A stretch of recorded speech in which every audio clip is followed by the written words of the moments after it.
Coronation Street shocker, Kevin's cancer battle, Rob's return, and deadly stabbings. Mason Radcliffe faces a life-threatening attack.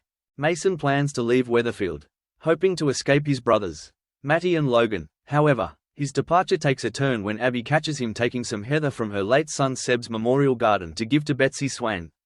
Furious, Abby reprimands him and orders him to leave.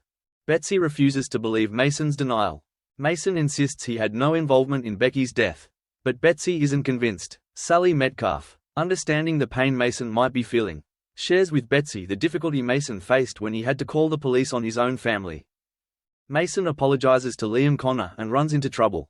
Mason seeks redemption by apologizing to Liam Connor for his previous bullying. Soon after, he heads back to the precinct with Dylan Wilson, but their path crosses with Matty and Logan. After Kit Green questions them about a World War II helmet, the brothers decide to pursue Mason.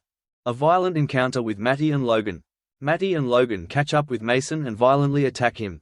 Dylan desperately shouts for them to stop, but to no avail. He manages to escape, leaving Mason to endure the brutal assault alone. Abby finds Mason bleeding and seeks help. Abby stumbles upon Mason, bleeding profusely from a stab wound in the children's play area. Acting quickly, she uses her scarf to try and stop the bleeding while calling out for help. The ambulance arrives, but will Mason survive? As the ambulance rushes Mason to safety, Dylan informs Asher Allahan that Matty and Logan are responsible for stabbing Mason with a zombie knife.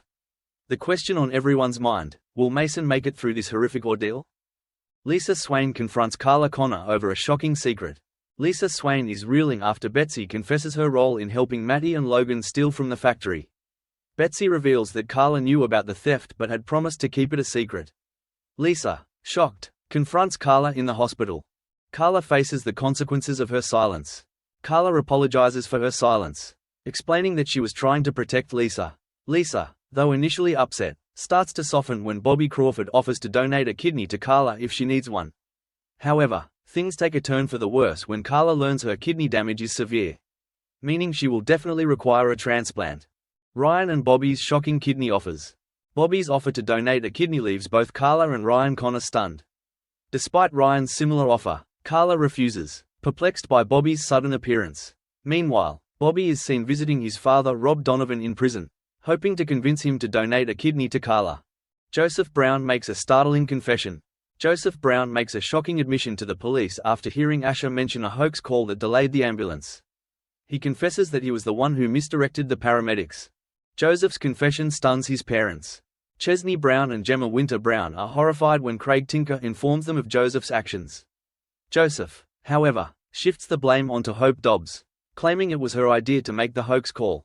The police decide to let him off with a youth caution, while Fizz Dobbs sympathizes, knowing Hope is behind the prank. A windfall brings some good news for the Browns. Just as things seem to settle, Chesney receives a check for £20 as compensation for Les Battersby's death. Gemma proposes a celebratory drink, but the question remains, will Hope feel any remorse for her actions? Abby Webster struggles with the aftermath of the stabbing. The news of Mason's stabbing spreads across the street, and Abby is deeply affected by the traumatic event. The situation is made worse when she hears a news report and briefly believes it's about Seb. Stirring up old grief. Abby's frantic search for Alfie. As Abby struggles with the emotional toll of the stabbing, she becomes increasingly paranoid when she loses sight of her son, Alfie, in the play area.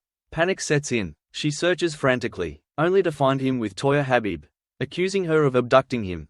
At home, Abby's paranoia worsens, and Kevin Webster is left wondering if Abby will open up about what's bothering her. Evelyn Plummer prepares for a new chapter. Evelyn Plummer tells Roy Cropper that she has an induction at the university that afternoon. However, Tyrone Dobbs' request for her to watch the kids makes it clear she feels burdened. Later, Evelyn announces to Yasmin Metcalf that she's moving into student halls to begin her law degree. Farewells and new beginnings for Evelyn. Yasmin expresses her envy, while Roy tells Evelyn he will miss her, as Evelyn enjoys a farewell drink with friends, including Roy, Yasmin, and Brian Packham. Tyrone has the car packed and ready. It's time for Evelyn to start her new adventure. Will she find success in her new venture? David Platt's conflict with Kit Green escalates. David Platt continues to treat Shona with disdain, leaving Sarah worried about their marriage. Kit Green receives a call from Shona warning him about Matty and Logan being spotted in a car park, prompting Kit to order her to leave immediately. Sarah overhears and, deeply concerned, tries to tell David, But he jumps to conclusions and takes Sarah's car, speeding off in pursuit of Kit. Will this clash end in disaster? Dev Allahan's persistent proposal to Bernie Winter. Dev Allahan, after a failed proposal attempt, once again asks Bernie Winter to marry him. However, the question remains, will she accept this time? Dev's previous proposal came when he was in the doghouse. But is he finally making this commitment for the right reasons? The road ahead for Weatherfield's residents. As January unfolds, the lives of Weatherfield's residents continue to twist and turn with dramatic confrontations, life-changing decisions, and unexpected reunions. Whether it's love, loss, or new beginnings, there's no telling what the future holds for these iconic characters.